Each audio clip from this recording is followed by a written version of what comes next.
नमस्ते दोस्तों, आप सबका एक बार फिर से स्वागत है आपके अपने YouTube चैनल सत्य सनातन में। आज सुबह से ही कांग्रेस की टूल किट ट्रेंड कर रही है। लोगों में उसको लेकर के तरह तरह की बातें चल रही हैं। कांग्रेस का ये कहना है कि अगर कोई भी ट्विटर हैंडल पर किसी भी तरीके की डिमांड करता है, या ऑक्सीजन हो, दवाई हो, रेमडेसिविर हो, तो उस व्यक्ति से संपर्क कीजिए डायरेक्ट मैसेज में संपर्क करके आप उससे कहिए कि इसमें आईवाईसी को टैग करे, यानी कि इंडियन यूथ कांग्रेस को टैग करे और दोबारा से ट्वीट करे। जब वो टैग कर देगा तो उसके बाद में कुछ जो इन्फ्लुएंसर्स हैं, बड़े बड़े पत्रकार हैं, वो उसको रीट्वीट करेंगे, आईवाईसी से डिमांड करेंगे कि इनकी बात सुनिए। अब आईवाईसी उसके ऊपर संज्ञान लेगी। इससे पहले उनको क्या करके रखना है, जो आपके स्थानीय नेता हैं, कार्यकर्ता हैं, विधायक हैं, सांसद हैं, इन लोगों के संपर्क में जो हॉस्पिटल्स हैं, इन सब में पहले से पहले आपको बेड जो हैं वो सुरक्षित करके रखने हैं। और यही चीज हमने कर्नाटक में पिछले दिनों देखी भी थी, उसके ऊपर भी हमने पूरा खुलासा किया था।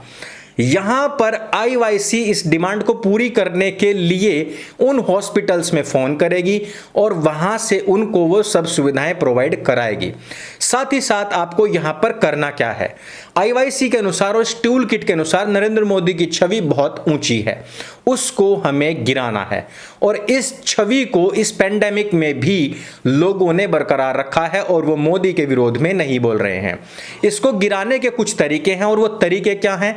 सबसे पहले आपको इस स्ट्रेन को इंडियन स्ट्रेन बताना है। अब आप जरा सोचिएगा कि जहां पर चीन ने WHO के ऊपर भी दबाव बनाकर इसको चाइनीज वायरस कहने से सब लोगों को मना तक करवा दिया, जहां पर ट्रंप इसको सीधे चाइनीज वायरस बोल रहे थे, वुहान वायरस बोल रहे थे, उन्होंने इस पर रिस्ट्रिक्शंस लगवाई। वहीं पर जहां भारत एक पीड़ित देश है, इसको इंडियन स्ट्रेन, भारत का स्ट्रेन बना करके, और कहा गया है कि सोशल मीडिया पर अगर लोग इसको मोदी स्ट्रेन बोलना चाहे तो वो भी इसको बोल सकते हैं।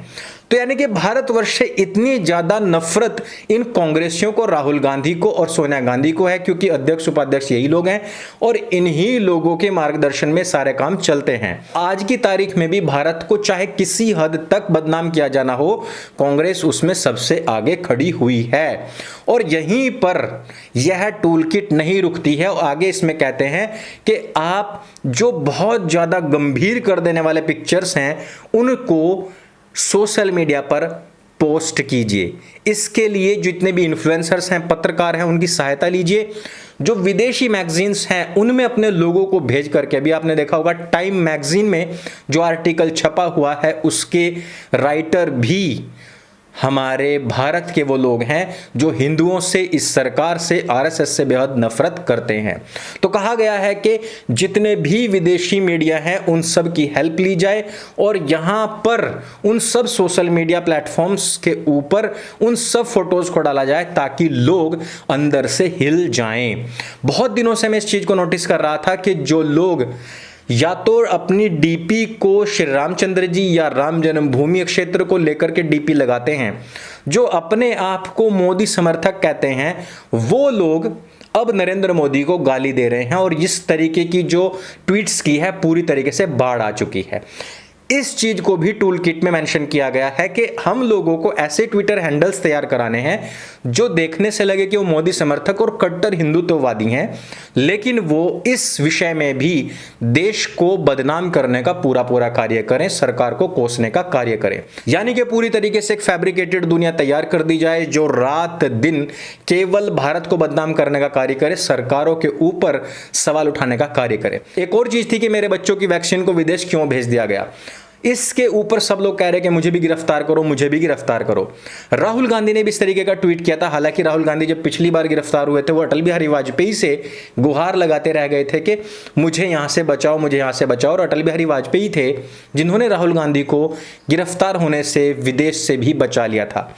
राहुल गांधी हो या इनकी पूरी की पूरी टीम या इनकी टूल किट के मेंबर्स या फिर उनको चलाने वाले जितने भी सचिव महासचिव हैं, इन्होंने अभी तक भी ये नहीं बताया कि हमारी कौन सी या हमारे बच्चों की कौन सी वैक्सीन विदेश भेज दी गई है, कितनी वैक्सीन भेजी गई और कब भेजी गई है, उस पर किसी की कोई बातचीत नहीं है।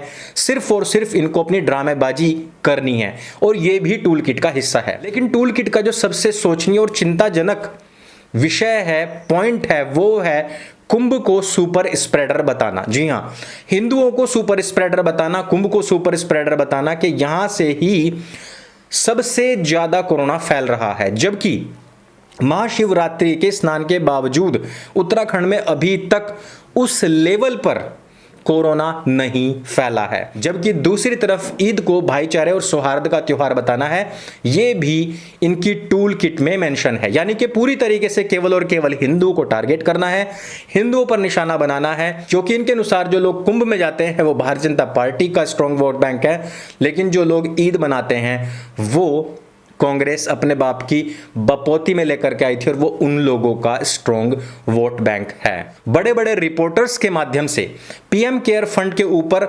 लगातार सवाल उठवाना है। भले ही पीएम केयर फंड से राजस्थान और पंजाब, दिल्ली को दी गई जितनी भी सुविधाएं थी वो भले ही गोडाउन्स में, गोदाम में कचरा बन करके पड़ी हो, धूल फांक रही हो। साथ ही साथ सेंट्रल विस्टा प्रोजेक्ट को मोदी का घर बताना है। जी हां, अभी आपने देखा भी होगा किस प्रकार से नरेंद्र मोदी का 20,000 करोड़ का घर, नरेंद्र मोदी का 20,000 करोड़ का घर। क्या हमेशा के लिए नरेंद्र मोदी उस घर में रहने वाले हैं? जी नहीं। 7 RCR में जहां पर पहले सारे के सारे कांग्रेसी प्रधानमंत्री रह करके जा चुके हैं, सेंट्रल विस्टा प्रोजेक्ट जो है वो पूरी तरीके से अत्याधुनिक रूप से अपने संसद भवन को बनाना है। इसी में ही प्रधानमंत्री का घर भी आएगा, लेकिन इसमें उन सभी लोगों का घर आने वाला है जो लोग आज राजनीति कर रहे हैं। लेकिन टूल किट क्या कहती है वो ध्यान से सुनिए। टूल किट कहती है कि हमें सेंट्रल विस्टा प्रोजेक्ट को, जिसमें कि हमारे देश का एक भव्य अत्याधुनिक, पूरे विश्व का अत्याधुनिक संसद भवन बनकर के तैयार होने वाला है, उसको हमने बदनाम करना है। हमने ये बताना है कि किस प्रकार से भारत के अंदर सबसे कम वैक्सीनेशन परसेंटेज अभी तक हुई है। ये नहीं बताना है कि सैकड़ों देशों के प्रधानमंत्री एक तरफ और अकेले प्रधानमंत्री नरेंद्र मोदी एक तरफ। यह बिल्कुल नहीं बताना है कि हम कंपैरिजन किन लोगों से कर रहे हैं। कंपैरिजन कर रहे हैं जी, किसी की 12 करोड़ आबादी है तो बताएंगे उसने 33% वैक्सीनेशन कर दिया है, लेकिन भारतवर्ष जिसकी की लिखित में भी 135 करोड़ जनसंख्या है, बताया जाएगा कि उसने 2-4% लोगों को ही वैक्सीनेशन अभी तक दिया है।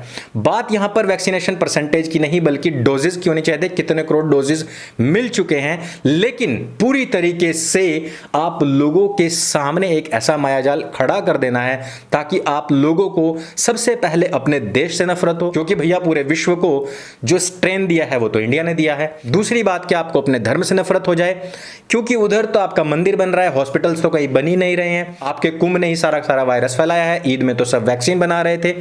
और तीसरी चीज कि आपको अपनी सरकार से नफरत हो जाए, भले ही सरकार ने सबसे अधिक वैक्सीनेशन किया हो, भले ही सरकार के मैनेजमेंट के चलते ही पूरे विश्व में बहुत अच्छी भारत की रिपोर्ट रही हो, हमारे यहां पर डेथ परसेंटेज भले ही बहुत कम रही हो, हमारे यहां पर लोगों को क्वारंटीन करके और जो मैनेजमेंट लोगों ने मोदी के कहने पर खुद से किया है, भले ही वो कितना भी अच्छा क्यों ना हो, लेकिन फिर भी इसी को बदनाम करना है।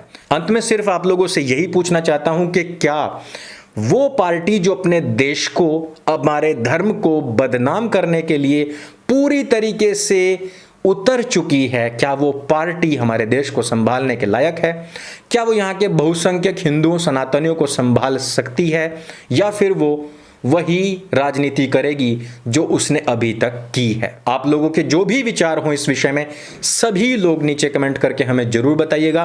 और आप लोगों का क्या विचार है इस टूल किट पर, वो भी नीचे कमेंट करके हमें जरूर बताइएगा। ये वीडियो अगर आपको जानकारी से भरपूर लगे और आपको लगता है कि कांग्रेस पार्टी की यही सच्चाई पिछले 70 सालों में रही है, तो इस वीडियो को सबके साथ में शेयर अवश्य कीजिए। सत्य सनातन आपका अपना प्लेटफॉर्म है, इसको सबके साथ में शेयर कर सब्सक्राइब अवश्य कराइए। मेरे संग बोले सत्य सनातन वैदिक धर्म की जय। जय हिंद, वंदे मातरम।